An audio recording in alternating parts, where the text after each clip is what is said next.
Om Shanti. Good morning. अव्यक्त मुरली 3 अगस्त 2025। बाबा की मीठी मीठी मुरली हम मीठे मीठे बच्चों के मीठे मंथन के लिए। मंथन शुरू करने से पहले सर्वशक्तिमान शिव बाबा की शक्तिशाली किरणों के नीचे बैठ जाते हैं और अनुभव करते हैं कि मैं मास्टर सर्वशक्तिमान आत्मा हूँ, सर्वशक्तिमान पिता की संतान हूँ। आज की अव्यक्त वाणी रिवाइज कोर्स 28 मार्च 2006 की वाणी है। वाणी का शीर्षक है विश्व की आत्माओं को दुखों से छुड़ाने के लिए मनसा सेवा को बढ़ाओ, संपन्न और संपूर्ण बनो। बहुत पावरफुल मुरली है जिसमें बाबा ने बहुत सारी बातों को बताया है। अगर इसमें कि हम एक बात भी अपने अंदर फॉलो कर रहे हैं तो हम संपन्न संपूर्ण बन जाएंगे। तो हम देखने वाले हैं इसकी एक एक बात को, है ना। एक तो बाबा ने संपन्न और संपूर्ण दो चीज़ें बताई हैं। संपन्न और संपूर्ण दोनों में डिफरेंस होता है। संपन्न अलग है, संपूर्ण अलग है। कहते हैं सर्वगुण संपन्न, 16 कला संपूर्ण, है ना। तो ये डिफरेंस है। गुणों में संपन्न बनते हैं, कलाओं में संपूर्ण बनते हैं, है ना। कोई चीज़ संपूर्ण हो जाती है तो किनारा छोड़ देती है ना। तो उसके बारे में हम बहुत बार चर्चा कर चुके हैं, तो ज़्यादा हम उसमें गहराई में नहीं जाएंगे। देखो क्या कह रहा है। सर्व खजानों के मालिक अर्थात कौन है? शिव बाबा और ब्रह्मा बाबा सर्व खजानों संपन्न बच्चों को देख रहे हैं। अब ये बड़ी बात है कि कितने खजाने हमारे अंदर आए। बनाया तो सबको बाबा ने, देने वाला भी एक जैसा है, सबको एक जैसा दिया, किसी को कम ज़्यादा तो बाबा ने दिया नहीं। लेकिन लेने में हम नंबरवार हैं। देखो बाबा की भाषा हमको सीखनी है। बाबा देखो क्या कह रहा है। बाप अखुट खजाने के मालिक हैं और बेहद का खजाना, हर एक बच्चा अखुट खजाने के मालिक है।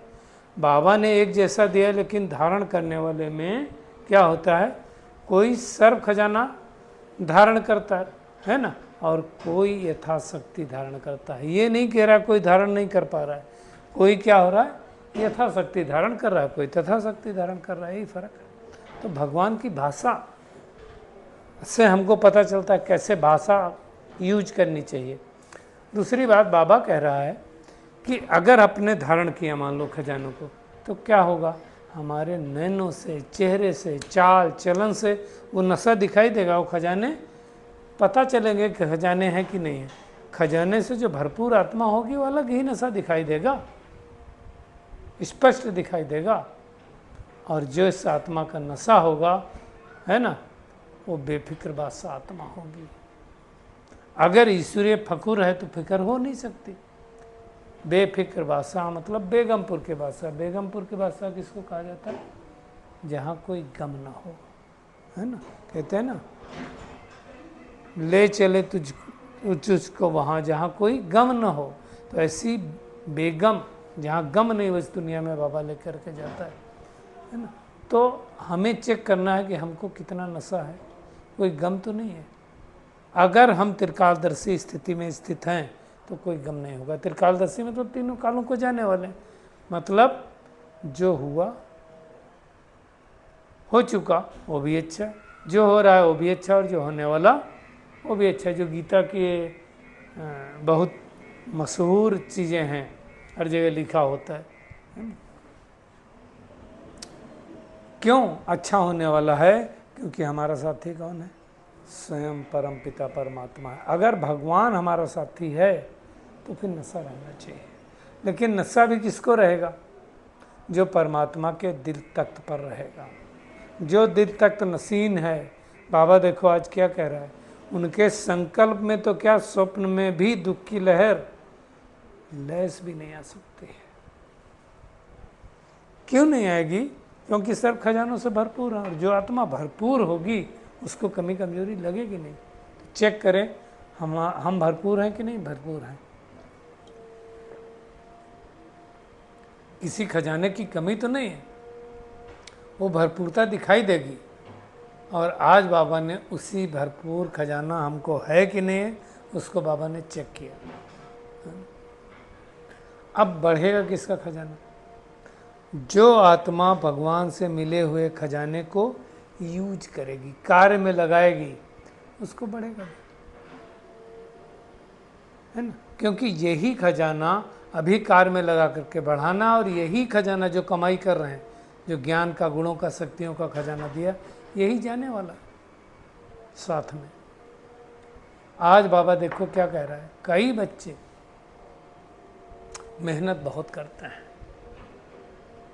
है ना, यथा योग शक्ति कर रहे हैं, सेवा का फल जो जमा होना चाहिए उतना क्यों नहीं जमा हो रहा है। आज एक बात पक्की नोट करनी हम सबको, जमा जितनी हम मेहनत करें उतना क्यों नहीं हो रहा, उसका कारण बताया बाबा ने, है ना। तो उसकी निशानी बताया बाबा ने। सेवा में चाहे मनसा, चाहे वाचा, चाहे कर्मणा, 3 प्रकार से हम सेवा करते हैं, या तो मनसा करेंगे, या वाचा करेंगे, या कर्मणा करेंगे। 100% मार्क्स होती है ना। फिर जमा क्यों नहीं है, उसका कारण क्या है कि सेवा करते समय और सेवा के बाद खुद के मन में संतुष्ट हैं, अपने से संतुष्ट हैं, जिसकी सेवा की उससे संतुष्ट हैं कि नहीं। तो कई बार खुद को भी संतुष्टता नहीं होती, और जिनकी सेवा करते हैं वो भी संतुष्ट नहीं। बाबा ने कई बार मुरलियों में कहा है, वो सेवा छोड़ दो जिसमें संतुष्ट नहीं है, वो सेवा छोड़ दो जिससे आपकी स्थिति या सामने वाले की स्थिति बिगड़ती है। ऐसी सेवा हमें नहीं करनी। तो हमें स्थिति नहीं बिगाड़नी, हमें स्थिति तो अच्छी करनी। और अगर खुद की संतुष्टता नहीं और सर्व की संतुष्टता नहीं, तो परसेंटेज का जमा नहीं होगा। तो बहुत इम्पॉर्टेंट चीज़ है, पहला गुण अगर हमें इस मुरली से उठाना है तो वो है संतुष्टता। कितना संतुष्ट है खुद भी। वैसे तो हम सबको पता है संतुष्टता के 4 सर्टिफिकेट लेने हैं, खुद से भी, ब्राह्मण परिवार से भी, परमात्मा से भी, और ड्रामा से भी। तो वो हमें चेक करना है, और उसकी विधि बाबा ने बताई। यथार्थ सेवा की आज विधि बता रहे हैं बाबा। तो विधि में 3 बातें विधि पूर्वक हैं, जो पहले भी बाबा ने कहा है। वैसे तो 4 हैं, लेकिन 2 को बाबा ने एक साथ ले लिया। निमित्त भाव, निर्माण भाव, निर्मल स्वभाव, निर्मल वाणी। निर्मल स्वभाव भी होना चाहिए, निर्मल वाणी भी होनी चाहिए। अब चेक करो हमारा निमित्त भाव है। कई बार क्या होता है, जब हम कहते हैं हम निमित्त हैं, तो फिर क्या होता है, निमित्त में भी हमको अहम आ जाता है। क्या अहम आ जाता है कि मैं निमित्त हूँ, तो मैंने जो कहा वही होना चाहिए। अब ये है गलत सोच। ऐसा नहीं हो सकता कि आपने जो कहा वो हो, है ना। तो अहंकार नहीं आना चाहिए, टाइप ए पर्सनालिटी नहीं होनी चाहिए। दूसरा क्या है, निर्माण भाव। निर्माण भावना होनी चाहिए, है ना। निर्माणता कितना, मेरे को मान अपमान नहीं चाहिए। मेरे को क्यों नहीं पूछा भाई, मुझे तो पूछना चाहिए था ना, मुझे पूछ के करना चाहिए था। ये क्या है, मान मांगना। और मान मांगने से नहीं मिलता, मांगने से तो मरना वाला। तो खुद निर्माण बनना पड़ता है, निर्माण बनकर दूसरों को मान देना होता है। और तीसरा बाबा ने कहा निर्मल स्वभाव। स्वभाव भी हमारा कड़क नहीं होना चाहिए, निर्मल होना चाहिए, है ना। नहीं तो क्या होता है, स्वभाव हम बहुत बार कड़क करके रखते हैं। स्वभाव मतलब वास्तव में देखा जाए तो आत्मा का भाव। आत्मा का भाव मतलब आत्मा के 7 गुणों का भाव। जो ओरिजिनल भाव है, ज्ञान, पवित्रता, सुख, शांति, प्रेम, आनंद और शक्ति, वो 7 एनर्जी निर्मल होनी चाहिए। और फिर हमारी वाणी भी निर्मल होनी चाहिए। वाणी भी कठोर होगी तो भी दिक्कत है। ये बातें अगर हैं तो हमारा भाव, भावना, स्वभाव, बोल, ये सब अच्छे होंगे। अब इन भेद से, इन चारों में से भी अगर एक कम है, 1-2 नहीं है, तो कमजोरी का अनुभव करेंगे। तो बाबा आज कह रहा है 4 ही सब्जेक्ट में अपने चेक करो। 4 सब्जेक्ट हमको पता है ना, ज्ञान।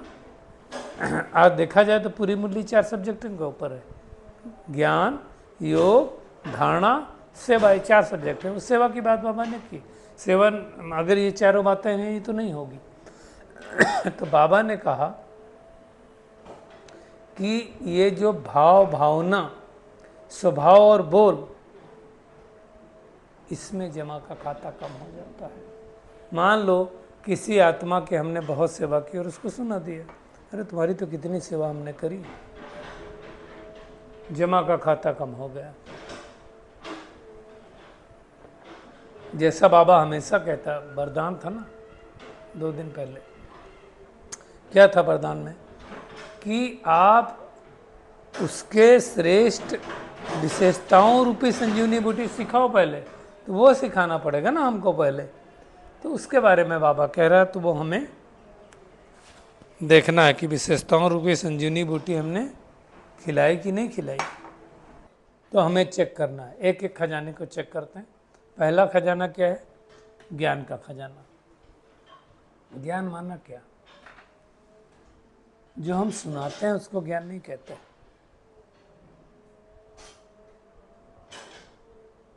तो ज्ञान वो है जो हमने संकल्प किया, कर्म किया, जो बोल बोला और नॉलेजफुल स्थिति में होकर के किया।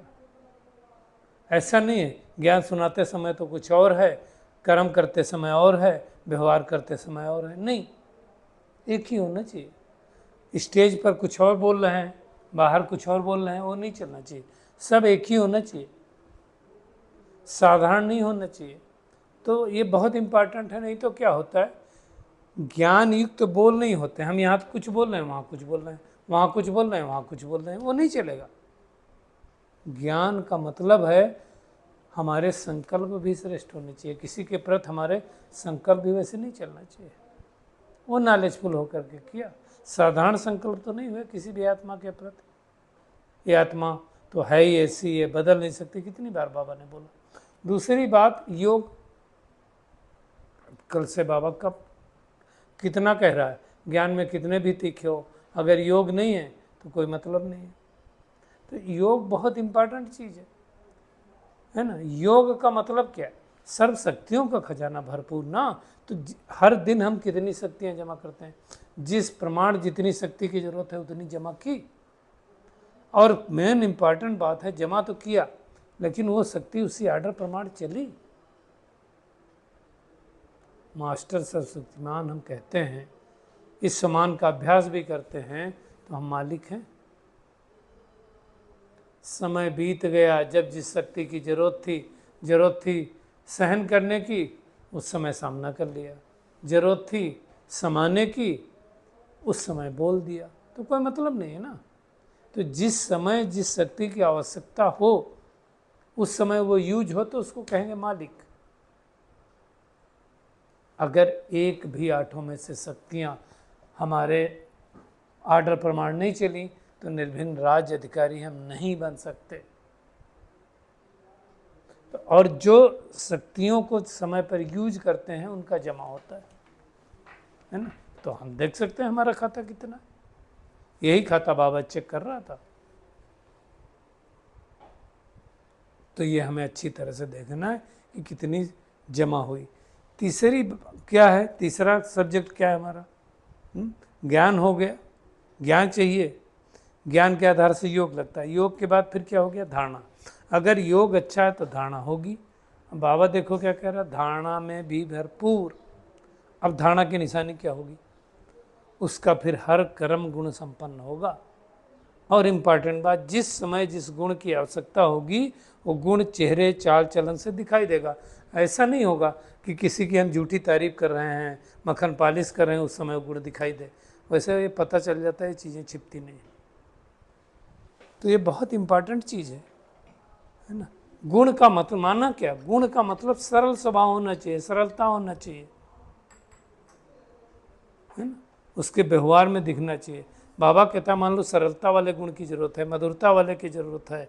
अब हमारा फिर संकल्प बोल कर्म सब में मधुरता होनी चाहिए। अगर हम आवेश में भी आते हैं, थकावट के कारण कई बोल मधुर नहीं है, चेहरा मधुर नहीं है, तो गुण संपन्न नहीं कहेंगे। मान लो आप बहुत थके हुए हैं, आपको कोई प्रॉब्लम आ गई है, आपको कोई परिस्थिति आ गई है, आ सकती है ना, लेकिन अगर आपके अंदर उस समय भी मधुरता नहीं है, आप आवेश में आ गए, तो फिर आपको वो नहीं कहा जाएगा ना, फिर गुण संपन्न नहीं कहेंगे। ये तो सरकमटेंस हो गया तो हमारे गुण चेंज हो गए। नहीं, चेंज नहीं होना, कैसा भी सरकमटेंस है, मेरे गुण बदलने नहीं है, मेरा व्यवहार बदलना नहीं है। देखो नॉर्मल परिस्थिति में तो हर कोई कर लेता है, विपरीत परिस्थिति में हमारी स्थिति अगर अचल अडोल रहे, हम तो कह सकते हैं, है ना, कहेंगे अरे ऐसी परिस्थिति थी तो हमारा मूड खराब था तो हमने ऐसा बोल दिया। मूड खराब होने के कारण तो बड़े बड़े काम हो जाते हैं। अरे मुझे बोलना नहीं चाहिए था, तो आप स्वराज अधिकारी हैं क्या? सरकमटेंस कैसे भी हूं, अगर मधुरता का गुण है तो है। सीरियस भी नहीं होना, बाबा कहता सीरियस है तो भी गुण नहीं, सीरियस हो जाते हैं ना कई लोग की, बहुत सीरियस हो गए, वो भी नहीं होना। तीसरा है सेवा, सॉरी चौथा है सेवा।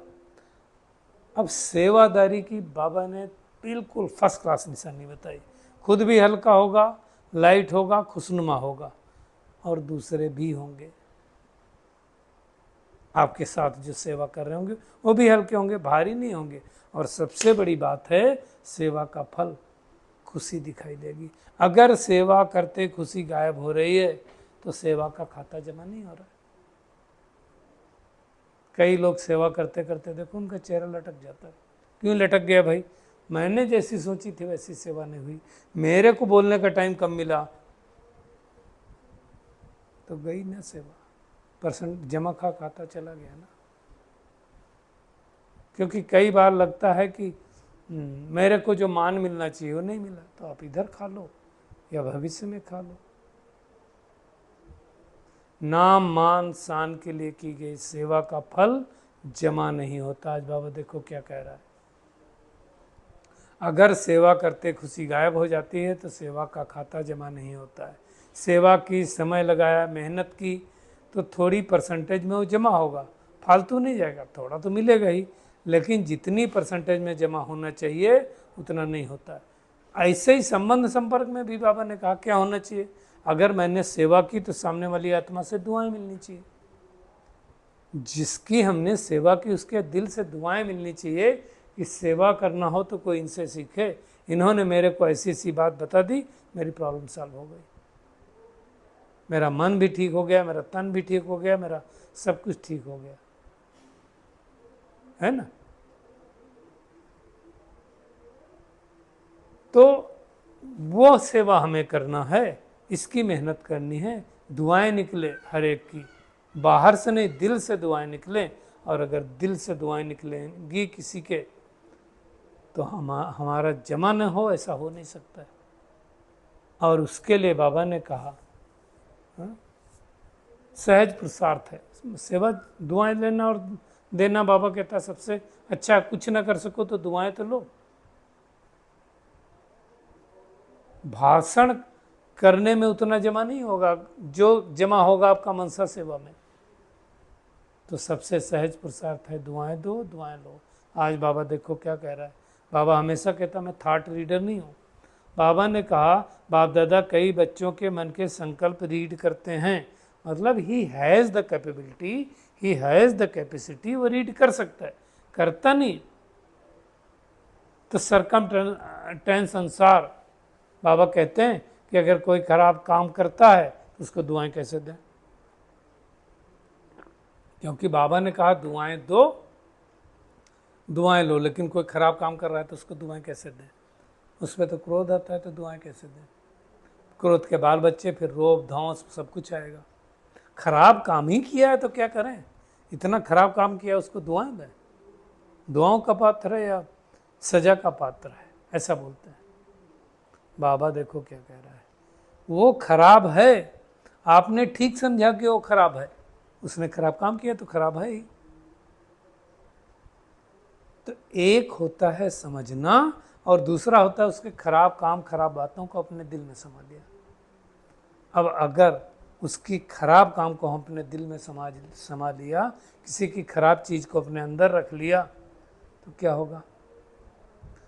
खराब की बदबू तो आएगी कि नहीं आएगी? क्यों संभाली आपने खराब चीज़? समझना अलग है, समाना अलग है। अगर समा लिया तो बदबू तो जरूर फैलाएगा। इसलिए किसी की कमी कमजोरी देखने नहीं, देखा और मेरे चित्त पे आई तो जो चीज़ चित्त पे होगी वो फैलाएगी। चित्त पे किसी की कमी कमजोरी नहीं समानी है, चित्त पे तो बाबा को समाना है। तो इस पे अटेंशन खिंचवाया तो हम पूरा ध्यान देंगे। चारों ही सब्जेक्ट का हमारा कितना जमा होता है, ज्ञान का, योग का, धारणा का, सेवा का। बाबा ने तो बता दिया कैसे जमा होगा, है ना। कई फिर बाबा से बच्चे पूछते हैं कितने साल लगेंगे विनाश में? बे तो 2006 की मुरली है, तब से 19-20 साल हो ही गए। वो हमें नहीं मालूम कब होगा, लेकिन अपने विकर्मों का विनाश करना है ना। बाबा ने कहा, गीत है ना, किसके रोके रुका है सवेरा, नहीं रुकेगा। विनाशकारी तो तड़प रहे हैं कब विनाश करें। बाबा कहता आप तैयार हो, और उसके लिए बाबा ने कहा कि नव निर्माण दुनिया का तो बाद में होगा, पहले अपना नव निर्माण करो। देखो पहले पाठ चला बाप का, फिर बाबा कहता है टीचर का। ये जो मुरली चली उसमें बाबा ने टीचर का कहा था, और लास्ट में चलेगा सतगुरु का पाठ। तो अभी सतगुरु का चल रहा है, लेकिन हमें चेक करना है कि हम संपन्न और संपूर्ण कहाँ तक बने। और संपन्न संपूर्ण बने हैं तो आवाज़ में जितनी आना जितना सहज लगता है, उतना ही आवाज़ से परे जाना भी सहज लगना चाहिए। जब चाहो 1 सेकंड में आवाज़ में आ जाओ, 1 सेकंड में परे हो जाओ, इतनी प्रैक्टिस चाहिए।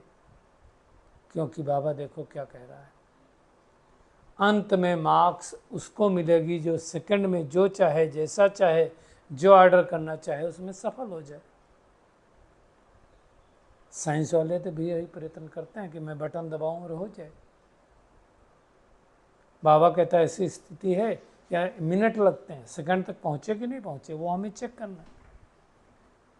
लाइट ऑन करते ही अंधेरा समाप्त होता है ना, तो ऐसे ही हम 1 सेकंड में हो सकते हैं, तो वो हमें करना है।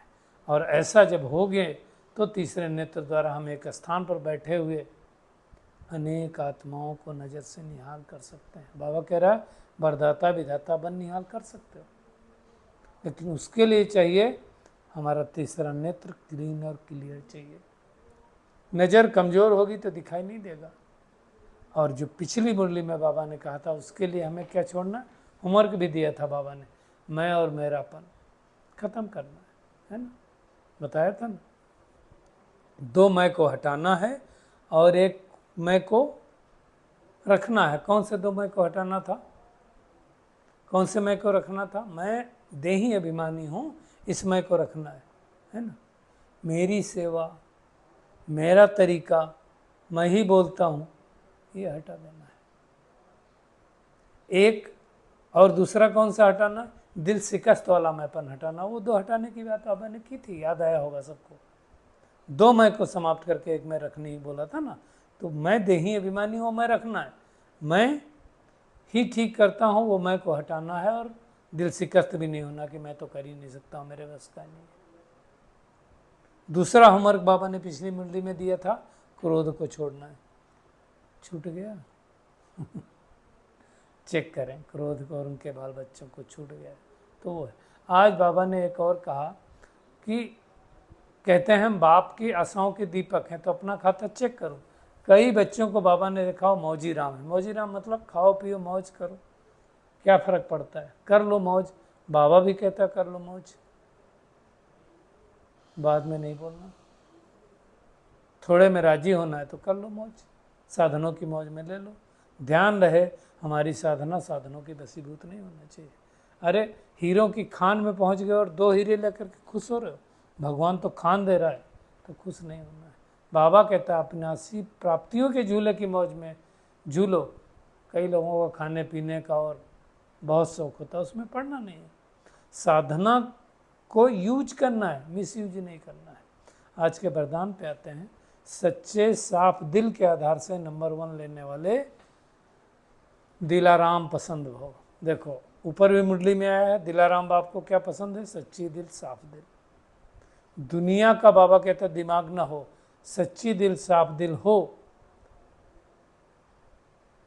दिमाग तो बाप इतना बड़ा दे देता है ना कि हम सृष्टि के आदि मध्य अंत को सब जान जाते हैं, लेकिन सच्ची दिल के आधार से ही नंबर बनते हैं, सेवा के आधार से नहीं है। नोट करना, सच्चे दिल की सेवा का प्रभाव दिल तक पहुंचता है। आज बाबा ने कहा दिमाग वाले नाम कमाते हैं और दिल वाले दुआएं कमाते हैं। चेक करें, हम दिल वाले हैं, दिमाग वाले हैं। और सर्व के प्रति शुभ चिंतन और शुभकामना रखना ही सच्चा परोपकार है। जो बच्चे परमात्मा प्यार में सदा लवलीन खोए हुए रहते हैं, उनकी झलक और फलक पता चलती है। बाबा आज देखो क्या कह रहा है, माया उनकी ओर आंख उठाकर भी नहीं देख सकती,